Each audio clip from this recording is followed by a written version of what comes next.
All right, so happy Friday again. For those of you who are new to me, my name is Jennifer. I'm a registered dietitian in the Dallas, Texas area.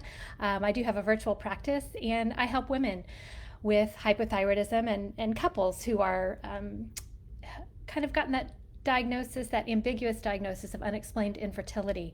I help these women, these couples, use a lot of lifestyle elements, food elements, food as medicine, to reset their hormones naturally, to work with their body, to get down to really the root causes of what is causing something like unexplained infertility. We can explain it.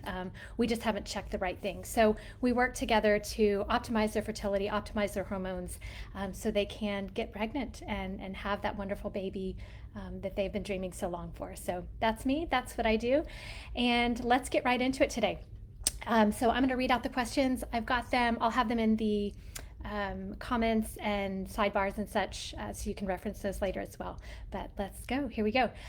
So first off, very related to what I do, is someone asked, can you have a healthy pregnancy with Hashimoto's? It's a very short answer, but with a very long explanation. The short answer is yes, you can have a healthy pregnancy with Hashimoto's. It's not as simple as just get pregnant and everything will be okay, because as we talked about last time and as I reinforce with clients regularly, is Hashimoto's is not a thyroid problem. It's an immune problem, where your immune system kind of goes crazy and ends up attacking your thyroid. So it becomes a thyroid problem. But Hashimoto's at its root is a problem with your immune system, an overactive and kind of confused immune system. So if you suspect or know that you have Hashimoto's disease, which again is going to be indicated by your thyroid antibodies, the first step in that is to get a full thyroid panel that includes those antibodies. So TSH free and total T3 and T4, reverse T3 if they'll do that as well. And then both of those antibodies, TPO and anti-TG antibodies, anti-thyroglobulin antibodies. So we can see to what degree are those antibodies, kind of coming out to attack. And as I always explain, with those numbers, TSH, which is kind of the start and stop number that a lot of physicians will look at, can be elevated for 10 plus years. The antibodies can be elevated for 10 or more years before we see that TSH going up. So when we see that TSH above where it needs to be, we could have up to 90% of thyroid function already gone, and hopefully not damaged beyond the ability to repair. So that's why it's really important to check those antibodies first off. I also really recommend that you have a full, complete white blood cell, like what they call a CBC, to look at other immune numbers. You could have other inflammatory markers checked. There's a number of those. If you think that there's other immune-related or autoimmune-related type conditions that could be at play, which many times when you have one autoimmune condition, there's others that are either not yet diagnosed or kind of festering and developing. So it's something that it's good to check early on. Your TSH, when we're looking at conceiving with a hypothyroid condition or Hashimoto's, kind of I'll say magic number. The magic number you hear a lot is to have that number at about 2 or under 2. So that's kind of a, depending upon where you're coming from and your ideal levels, and if you're on medications, that's kind of a guide that a lot of physicians will use, is getting that TSH under 2, and reducing those antibodies as much as possible. Again, not knowing where this person who asked this question is coming from. If she does have an active diagnosis of Hashimoto's, well, where were your antibodies? Where are they? Would 100 be really good for you, or is that where you started? I've seen the antibodies in the thousands, and getting them down to 100 is sometimes considered in remission. So it depends on where you've come from in regard to where you want to get to. Some people will never have those antibodies at like undetectable levels. So we want to make sure that we know your history in light of your current, your goal in terms of getting them down.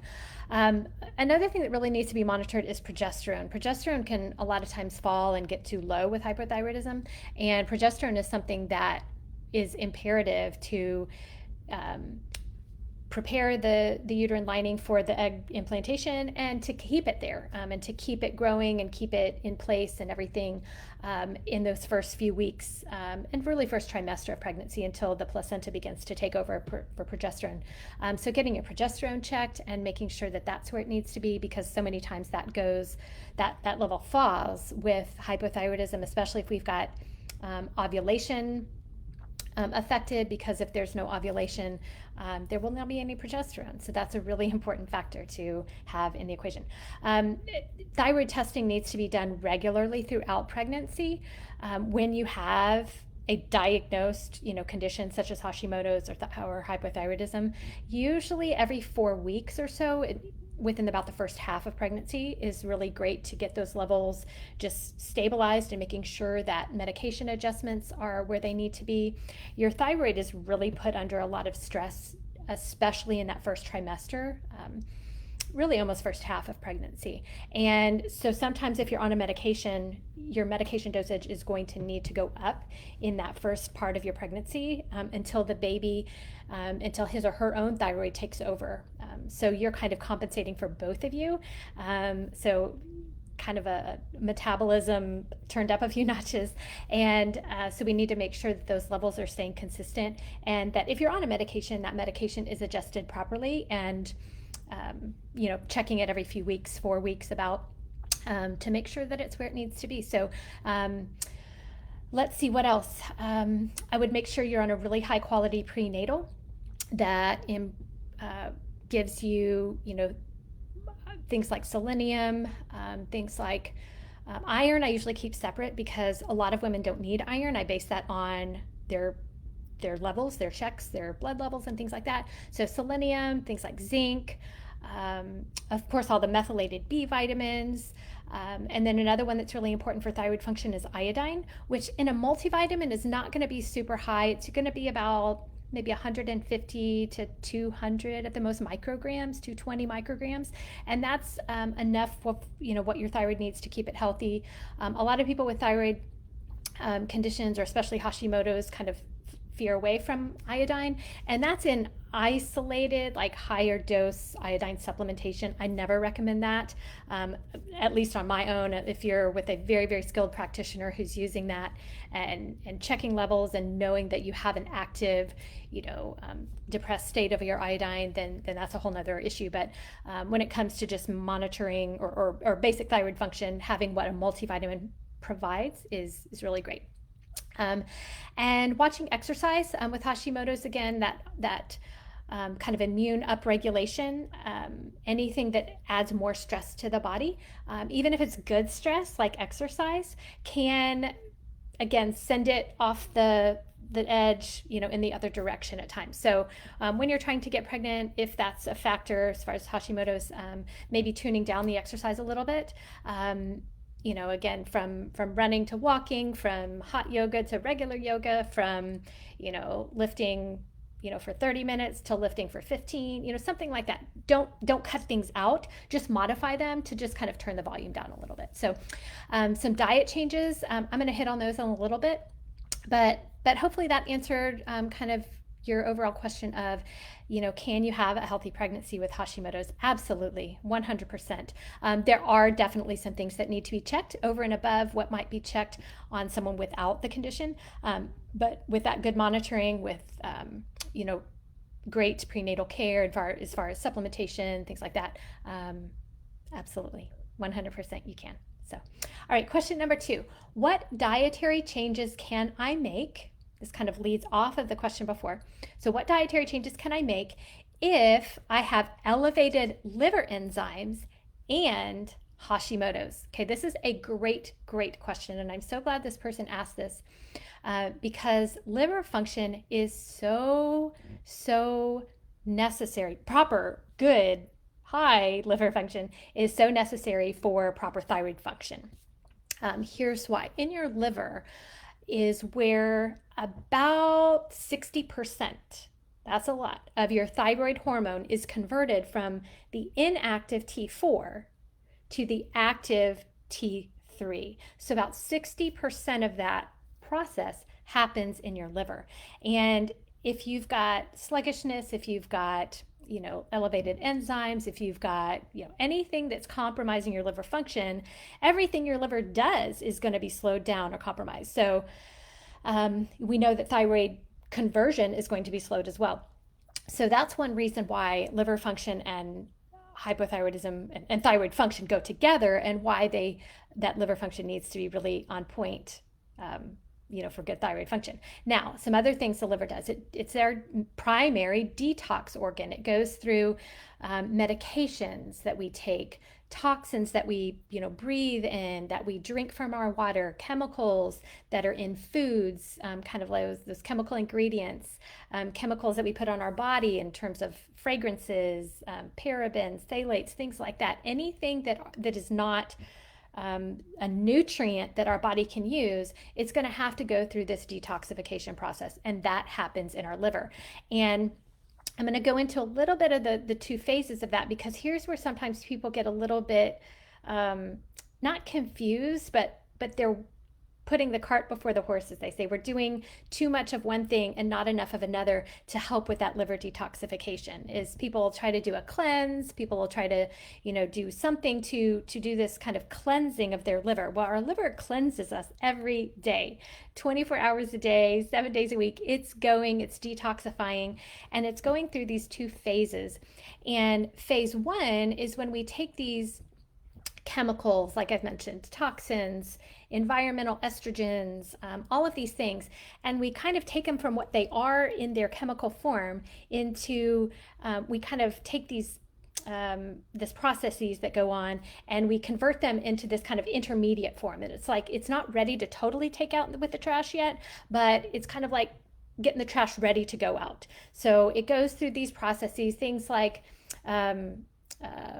oxidation, hydrolysis, hydration, lots of chemical names, but it goes through these processes, and that requires things like B vitamins. It requires something called glutathione, which is a master antioxidant. A lot of the B vitamins, B6, folate, all of these things. And so that's that phase one. And then phase two is kind of this conjugation. We conjugate it, we join it with something that helps it leave our body, usually something like amino acids, other things like that our body kind of grabs onto as a natural part of ourselves, and takes it out either in our urine, in our stool. That's why it's really important to stay hydrated, so you're urinating, why it's really important to have regular daily bowel movements to cleanse our colon.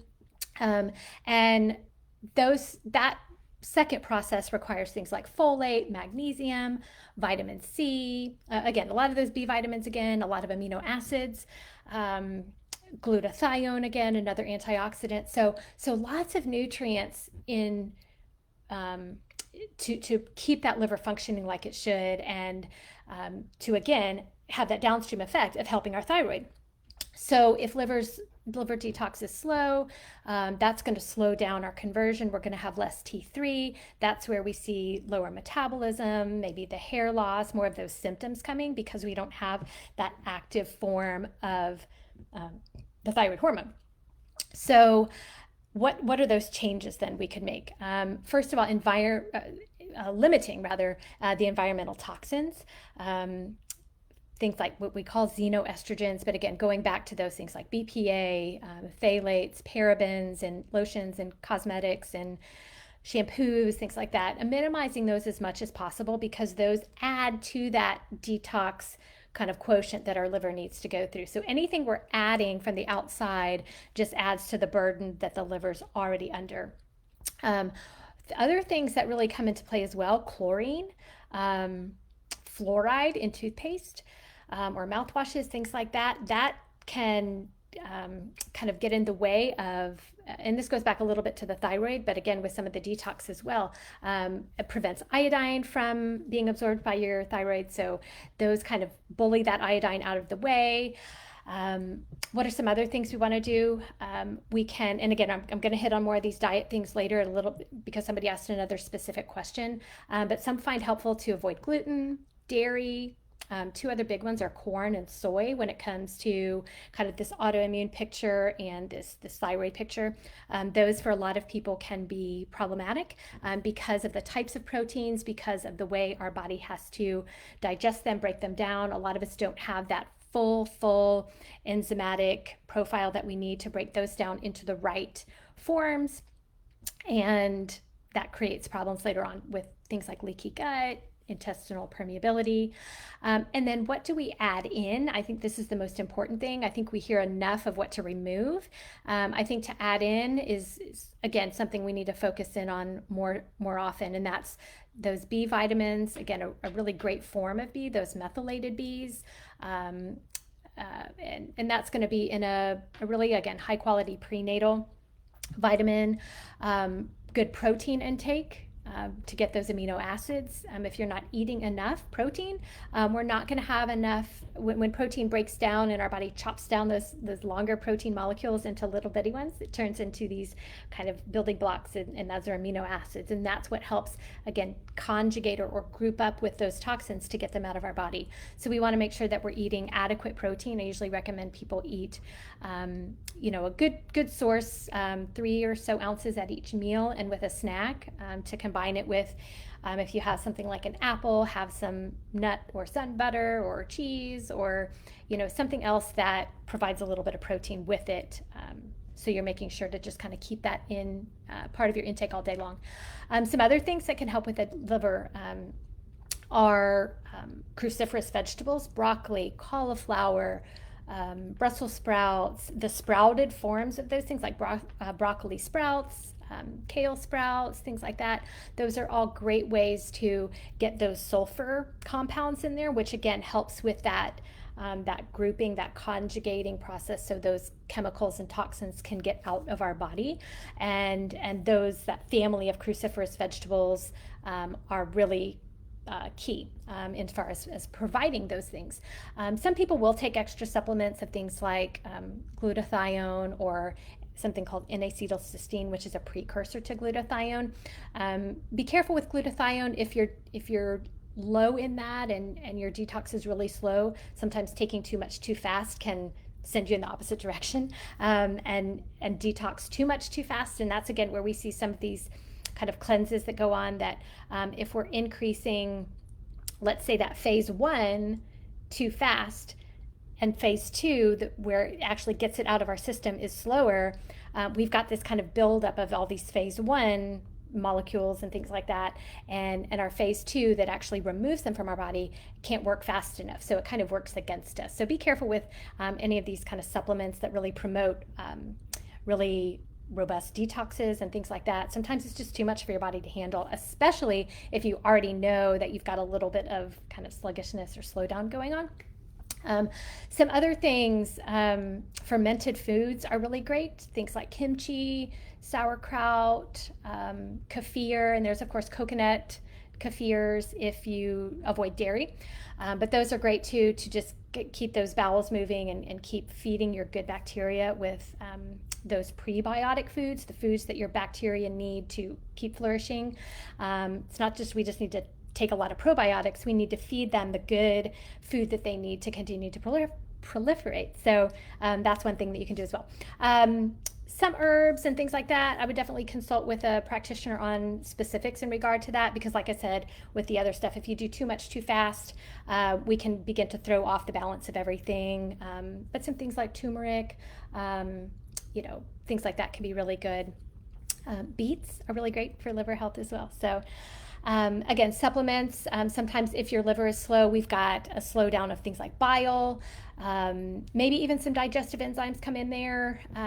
With hypothyroidism, we usually see a lot of lower stomach acid anyway, so digestion and hypothyroidism, and then when we're talking about these liver enzymes, tend to go together as well. So just making sure that we keep all of that on the same table, and if a practitioner is knowledgeable enough to start on something like liver a liver support, like with something like, ox bile. Some of them have a little bit of something like artichoke or something like that, just to help your liver kind of do what it needs to do.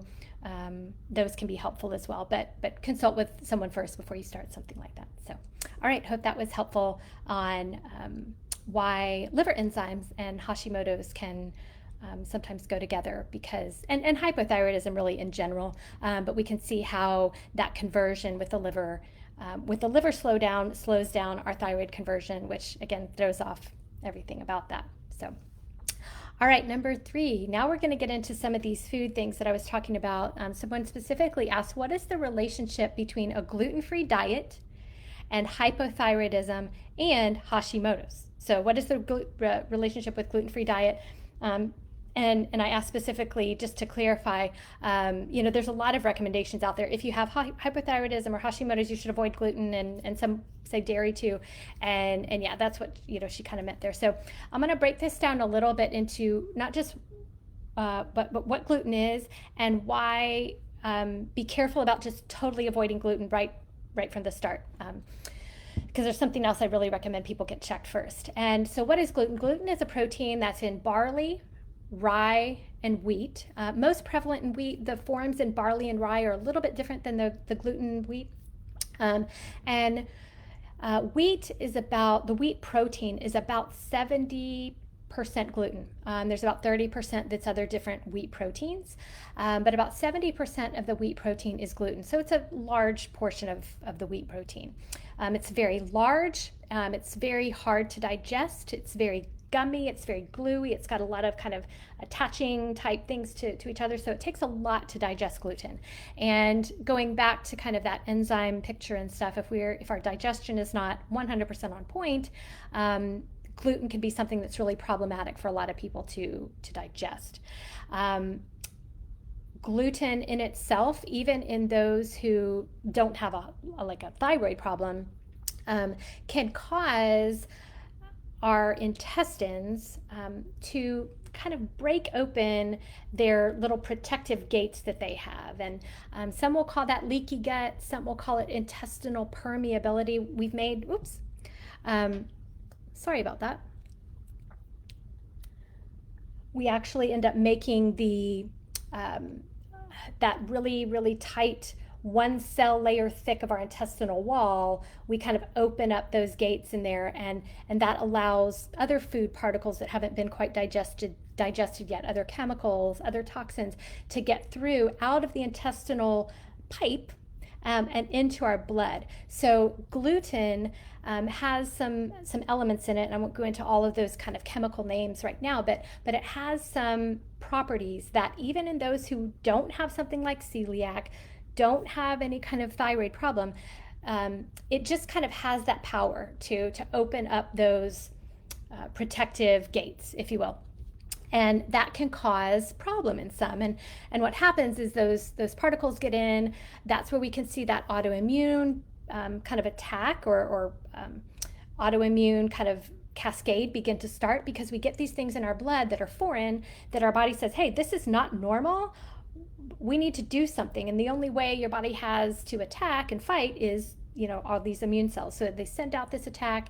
And then again, that's when that cascade can go on into other glands, other organs being attacked by this kind of overactivity.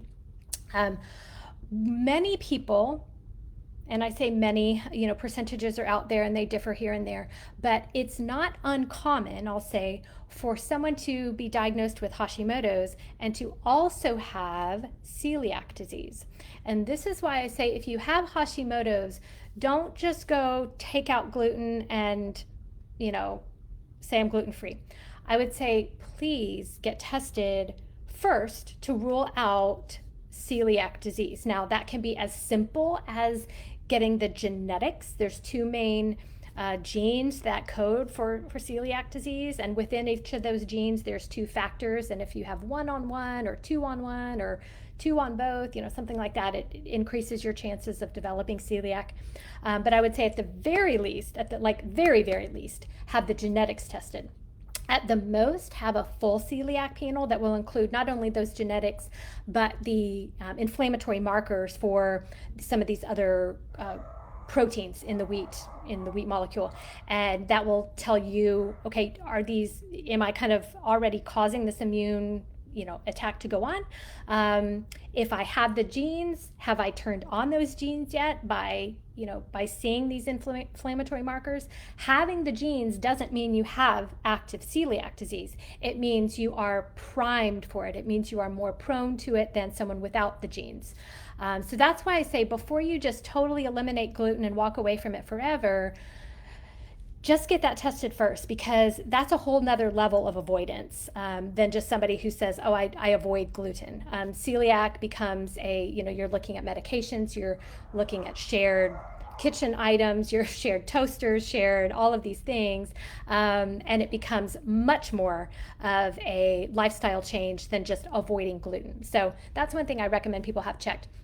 Beyond celiac disease, those gluten and the inflammatory kind of auto responders for something like gluten can mimic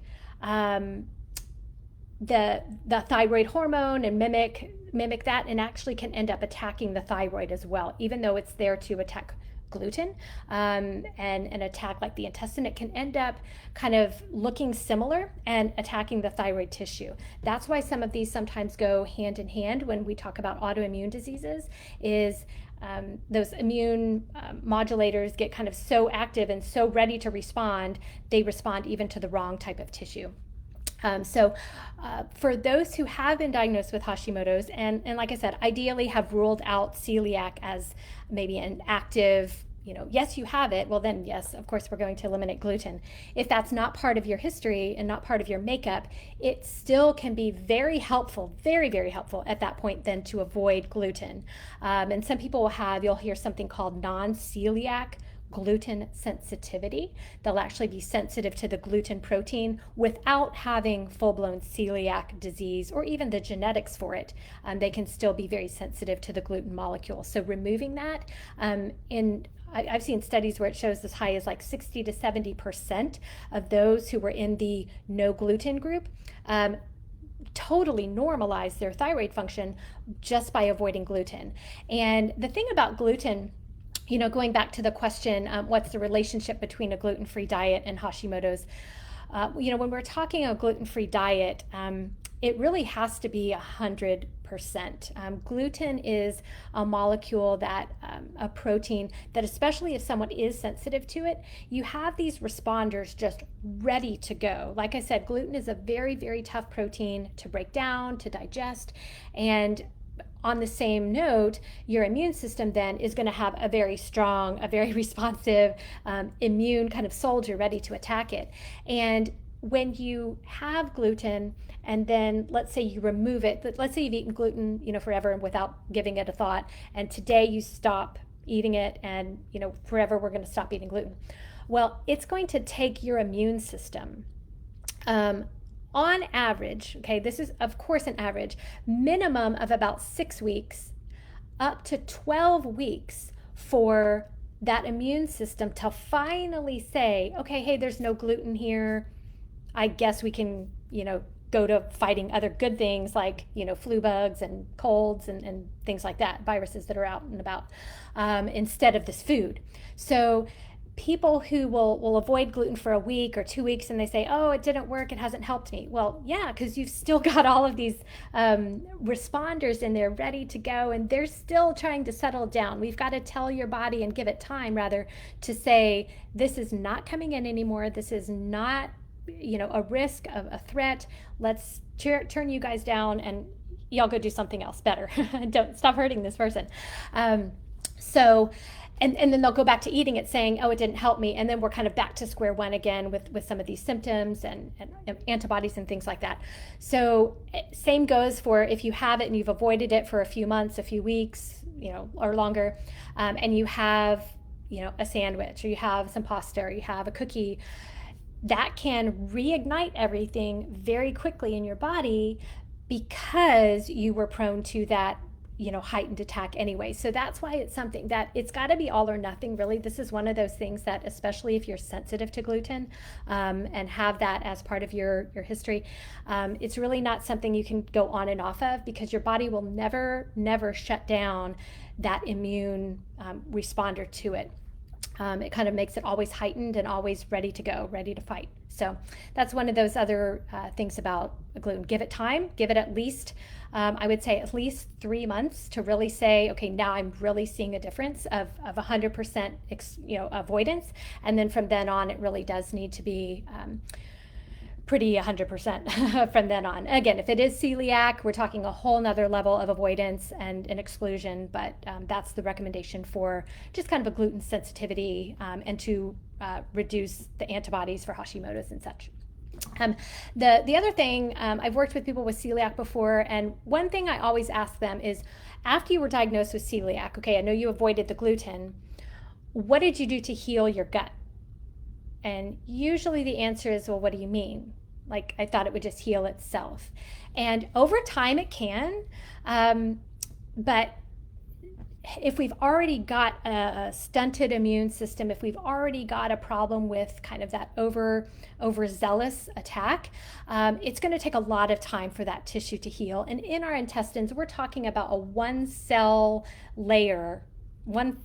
thick layer of tissue, and that's pretty delicate. So what I recommend too, after you avoid gluten, if you have celiac and if you have a noted or significant gluten sensitivity, is that we do some gut healing. That can be some supplementation, things like zinc carnosine, things like deglycerinated licorice, DGL. It can be some aloe at times if people need that, some things like that. So we need to repair and restore the tissue as much as we remove the offender. And the way to describe that is, imagine you had a party at your house and you had all these people over, and it just got kind of out of control and crazy, and things were breaking and dishes were breaking, and all of a sudden you said, okay, this is it, everybody out. Right? And you got all the party people out, and the party was done, and they weren't hurting or breaking anything more, but you did nothing to clean your house. You did nothing to fix your broken lamp or your broken plates. You just let everything stay there, and you just kept living. And that's how it is with our immune system, in our intestines rather, is when we have these foods, and it could be beyond gluten, it could be other food sensitivities as well. When we just take them out, eventually the tissue will heal itself. Eventually I'll get tired and I'll pick up a few things from the party, and I'll fix the broken lamp when it's, when I need it. But it's not going to clean itself up. It's not going to repair itself up very quickly. So we need to do some really active repair to get that tissue back to a restored, repaired level. So all those little gates that I talked about that kind of opened up with that gluten sensitivity, oh, thank you so much. Great analogy. We can repair those little gates and get that intestinal permeability closed up again and healed, so we don't have those food molecules, toxins, chemicals, things like that getting into our blood. And that's where we're really going to see healing from the autoimmune disease, is when we heal that gut tissue. About 70%, that's a lot. 70% of your immune system is on the surface of or dependent on your intestinal tissue. So when that tissue is damaged, hurt, dysfunctional, our immune system is going to suffer across the board. So get the party people out, but heal the tissue and clean up the house, right? That's how I kind of describe that. So hopefully that helps. All right, next, can you talk about, and this is a little bit bigger one too, can you talk about the different types of thyroid medications? I've been on levothyroxine for almost a year, and it's not working. Now, I don't know what she means by not working. I'm guessing she's still symptomatic, and some things that she was trying to kind of reverse or heal have not done that. I've changed my diet to gluten-free and dairy-free too, wondering what other options are out there. Great question. First thing I'm going to say about this, I am not a physician. I am not an MD. I am not a prescribing practitioner. So I'm going to tell you about medications. I'm not going to tell you what you need or what is not working for you and why. I'm just going to tell you about the different types of medications that are out there. And I will be totally open and say I've been on every single type of medication when it comes to thyroid medication. So I know what has worked for me, and I know what it feels like to have it not working. And I know what it feels like to have it really kind of dangerous. I've been in kind of dangerous positions when I was taking a thyroid medication that was actually making me much worse. So let me describe the types of medications, how they work, what they do, and that might give you some insight into maybe why yours is not working. Now, the person that asked this question is on one called levothyroxine. That is remember, you have two types of thyroid hormones, T4 and T3. Your thyroid gland produces both of those, produces about 90% T4. So most of what your thyroid produces is T4, and about the rest of the 10% is T3. T4 is the inactive form of your thyroid hormone. T3 is the active form that your cells need. So there's the kind of overview of what types of thyroid hormone we would be supplementing, T4 or T3. Now, levothyroxine is a T4 only medication. Some other types of medications you might hear for T4 are Synthroid, Levoxyl. Those are the main forms, Synthroid, Levoxyl. Levothyroxine is a generic name, but sometimes it's interchanged. And it's in synthetic form of T4. Synthetic does not mean bad. It just means it's a chemicalized, manufactured form of T4 hormone. Fine. Works for a lot of people. Personally did not work for me, and obviously for this person it's not working as well. Now, the thing with these, here's I'll give you kind of some pros and cons or some things about each of these that can be beneficial and can be kind of maybe what's not working for you. A lot of these manufactured, kind of mass manufactured hormones have different fillers in them. Like Synthroid, for instance, has some cornstarch in there. It's got lactose in there. So if you're at all sensitive to any of the fillers that are in these, that alone could be making you kind of feel like it's not working because it's causing these other symptoms that are maybe masking or making you think it's not working. Well, it's actually just causing other symptoms. So there's one reason. Generics for these tend to be very inconsistent in their dosing and in their strengths. When pharmacies get generics, sometimes it depends on the manufacturer and what's more available this month, what's at a better price point for us this month, what. So every time you get a generic medication filled, it will sometimes say on there where, manufactured by, ABC, whatever, or XYZ. And when that changes every month, every month I'm getting a different formulation. So whether it's a different filler, whether it's a slightly different dose, whether it's a slightly different this. So generics tend to be very inconsistent in terms of what your body's getting and how your body stays regulated on that thyroid hormone. So that's one thing I really recommend people to talk with their physicians about, asking specifically for the brand name, because if you're on a T4, that's going to keep you more consistent as far as your dosing.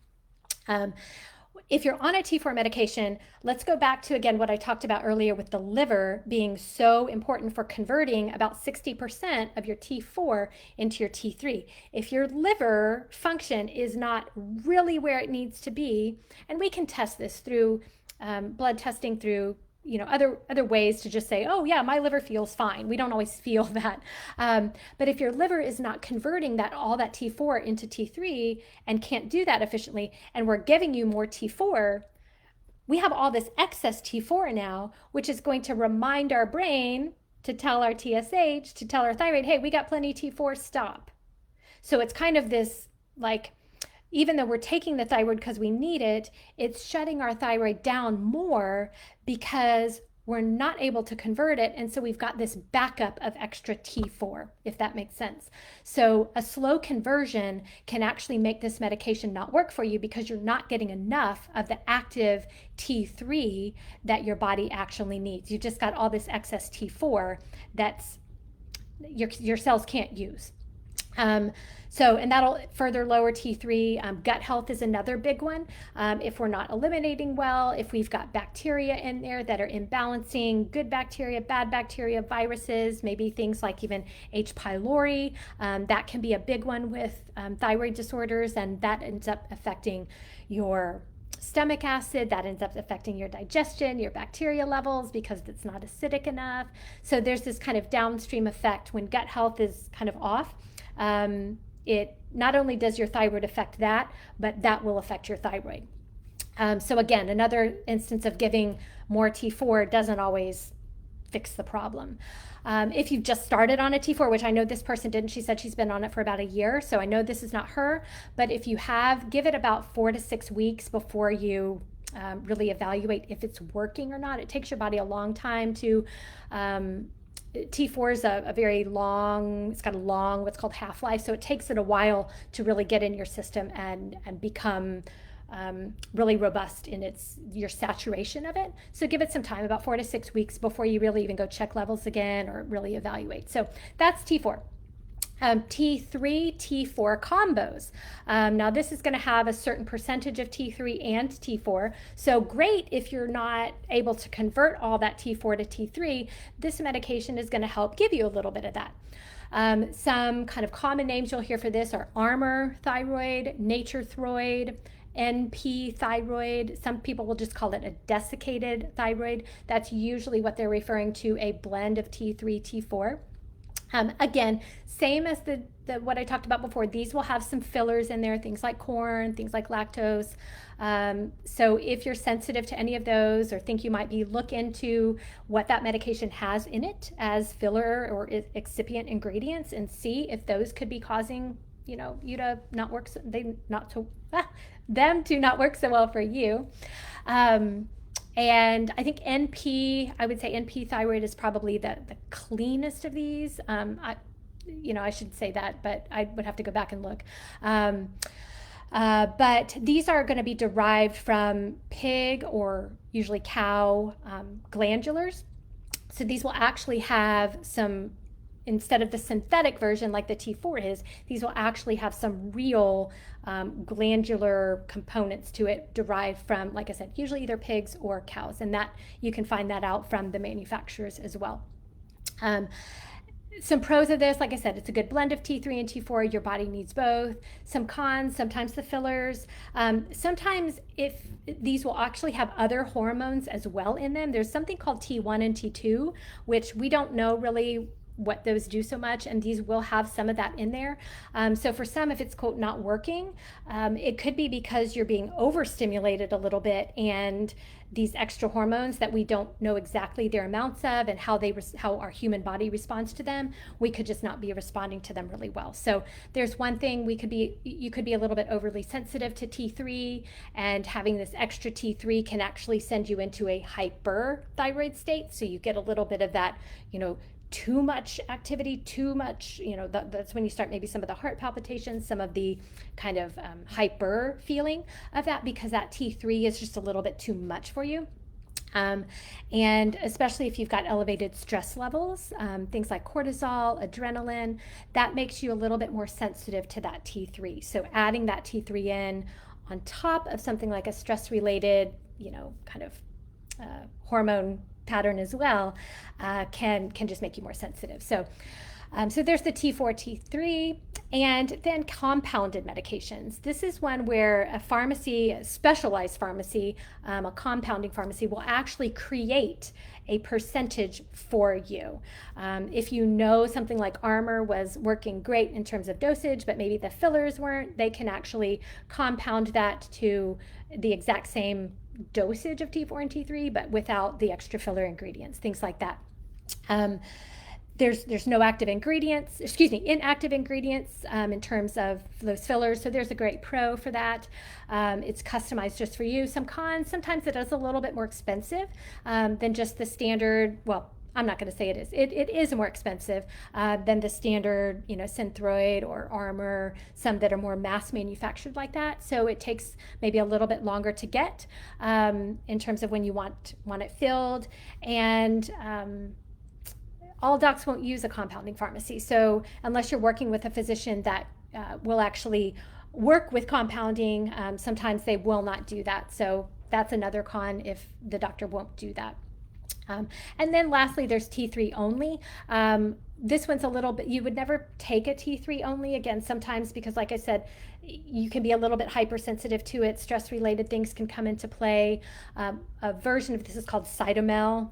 That's a T3 only. Usually T3 is dosed along with something like Synthroid. If you're on a T4 only and they say, well, let's add some T3 to help a little bit, that's when they'll use a T3 only. It's got a very short kind of what they call half-life or response time. So usually T3 is something you would take later again in the day. So you might be taking it multiple times a day. And that can make it a little bit harder because thyroid is best on an empty stomach and not without food. So then you're having to like carve this, huge few-hour window of trying to avoid food and anything besides maybe water. So that gets a little bit difficult for some. But at any rate, again, this is something that you and your physician can work out, just kind of stating the differences between what's out there. As this person asked, what are all the differences? The most important things too, I actually did a post on this on Instagram the other day. And one of the main things to remember with thyroid medication is that it just needs to be taken the right way. And that's first thing in the morning with no food, no caffeine for, some will say 30 minutes. I recommend an hour if you can get that in. Sometimes adding a little bit of acid to that water will help in the morning, like lemon juice or apple cider vinegar can help with the absorption. Stomach acid helps your thyroid medication be absorbed. And like I mentioned previously, that a lot of people with hypothyroidism have low stomach acid. Those two tend to go together. That's why we see a lot of digestive related conditions with hypothyroidism. So adding some acid to that water can help. Storing it properly, avoiding other supplements for about 4 hours, especially things like, calcium, iron, a lot of these heavy, big minerals. I recommend people take at least 4 hours later. So if you're taking your thyroid first thing in the morning, maybe waiting till those major supplements, till noonish, your noon meal, something like that. So, that's that on the thyroid medications. But yeah, talk to your doctor. Like I mentioned, I'm not a prescriber, of course, but I can definitely, kind of spell out the differences between some of those medications, and hopefully that was helpful in doing that. Okay, last question. I recently, now this is not a thyroid related question, but it definitely relates back to hormones and fertility, and a very, very important one, a very, very common problem. So here we go. I recently came off the birth control pill, so my husband and I could get pregnant. I still haven't gotten a regular period. What can help me start my period again? Great question. Like I said, such a common one. So I'm really glad this person specified the birth control pill, because I think one thing that our society has begun to kind of equate to saying the word birth control that means the birth control pill. There's so many options for birth control. So the fact that this woman who asked this specified the birth control pill instead of just birth control is really important, because there's many types of birth control. Birth control pill is one of those, and if that option is right for you and you've figured that out with you and your doctor and your spouse or partner, then that's great. But it can, as this woman has felt and is experiencing, can have a lot of different side effects while you're on it, but also when you try to come off it. So let me kind of encapsulate this one quickly. Again, a long answer, but we'll get it. So first of all, what I don't know is which pill she was on. There's different types. There's ones that combine estrogen and progestins. There's progestin only.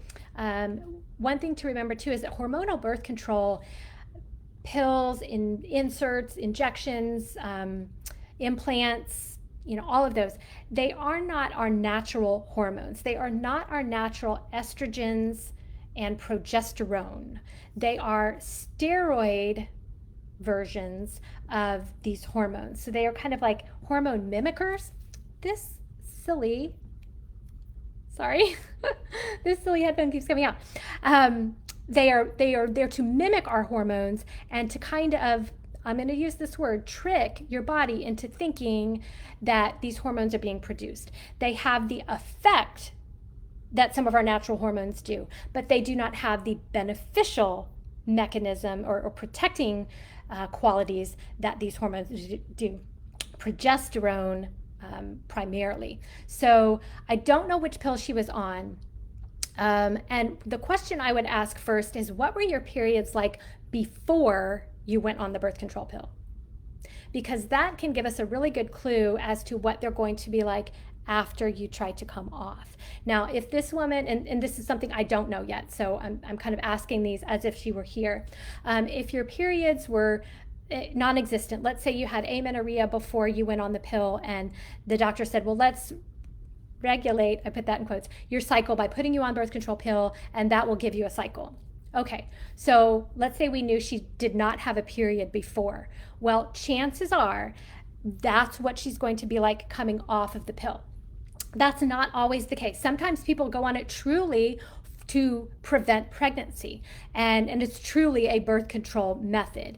And her periods were fine, and she was ovulating, and she was regular, and she went on the pill, and she came off of it, and then had this kind of post-pill, what we call post-pill amenorrhea, or lack of a period after coming off birth control pills. So that I don't know, and those would be some questions to ask. Now, some other things that I would want to know is, what is your current weight? What is your exercise pattern like? This can be related to hypothyroidism, and when we're on, if it was an estrogen-containing pill, elevating some of those estrogens can actually exacerbate hypothyroid symptoms. So if you've come off of that and your thyroid is already a little bit, let's call it, disgruntled from having those high levels of estrogen, that could carry off with you coming off of the pill. So now we've got maybe some thyroid related factors going on that we would want to get checked. It could be from different levels of what we call these androgens coming off of the pill. A lot of the progestin, and I say progestin because it's not progesterone. The progestins are the progesterone mimickers that are in these birth control hormonal contraceptive pills. And sometimes those can be very androgenic-like, so very testosterone-like. And so when we come off of it, we've got this kind of drop here, elevation, it's this kind of rebalancing of everything. So we want to make sure that, some of those levels are doing okay. And if, again, going back to her question too, I still haven't gotten a regular period. I don't know if this is 2 months off. I don't know if this is 6 months off. I wasn't able to clarify this. So if it's been a couple months, I would say and I'm going to get into some recommendations here. Let's give it a little bit of time. If this has been something like 6 months or more, then yeah, let's get right to it with some of this testing. And here's what I would recommend for testing. If you have come off birth control pill, the birth control pill, or any kind of other implantation or hormonal contraceptive type device or medication, this is what I would recommend having checked if you have not established regular cycles after a couple months. And without having a period, some of these are going to be automatically not where they need to be, and that's exactly why, because you're not menstruating, because you're not ovulating. We know some of these are going to be depressed, but the important thing is to see, okay, let's just get a snapshot of where they are. Let's look at them in relation to each other. And that would be things like FSH, your follicle stimulating hormone, your luteinizing hormone, your progesterone, your estradiol, your free and total testosterone, your DHEA, DHEAS, to see where those androgens, the testosterones, things like that are in relation to some other things. Prolactin is a really good one to get tested as well. That has a big impact on ovulation if that's too high. So those are the kind of reproductive female type hormones that I would look at. I would definitely look at a full thyroid panel, including everything I talked about before with the antibodies, both T3, T4, total T3, T4, all of those, to see, is hypothyroidism causing some of this. I would get a full glycemic panel to look at not just glucose levels, but where's your fasting insulin. Many times that can be, if we see something called, post-pill PCOS, where we've got not just these high androgens, but maybe some insulin resistance, that can be causing some of the kind of ovarian miscommunication and dysfunction. So we want to look at a full glycemic panel as well.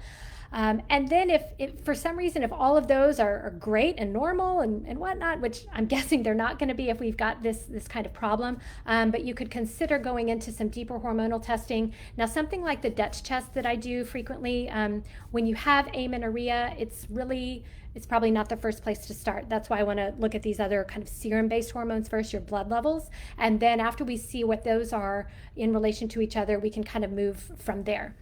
So that's what I would start. Once you reestablish your cycles, I would wait about 3 regular ovulatory cycles before actively trying to conceive to enhance your chances for maintaining that pregnancy, getting pregnant and staying pregnant. And in that meantime, if you're not already, making sure that you're on a really robust high methylated, not high, but methylated B prenatal with all those good ratios and things that I talked about earlier. An omega-3 supplement, really important.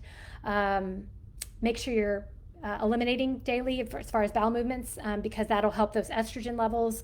If you were on a estrogen containing birth control pill and your levels just haven't come down yet, and that's one reason we're seeing some of this, or as far as just some imbalances, really make sure you're eliminating regularly and things like that. So, and then in the future, if non-hormonal birth control methods are something that you would consider, definitely explore those. Talk with your doctor about other options besides the pill, especially if you've had problems coming off of one now. Probably going to be a problem later in terms of how you were able to reset your cycles and such. So that's that. Again, great questions. I hope this was helpful. If it was, like this video, please let me know in the comments. If you have additional questions, please let me know there, and I will be happy to answer those and address those at a upcoming live. I'm planning on doing these every Friday afternoon at noon. Live. So of course, if you watch the replay, let me know anything in the comments as well. I'm also going to put a link to my free guide that I've got right now as far as the functional lab guide to explain your unexplained infertility.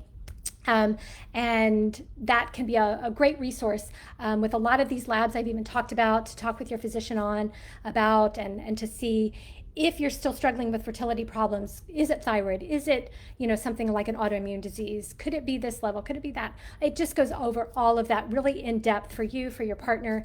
So I'll put the link to that in the side notes as well, so you have that available to you. All right, everyone, have a great day. Thank you so much for tuning in. And like I said, let me know your questions and I'll answer those at another time. All right, have a great afternoon and weekend. Bye, everyone.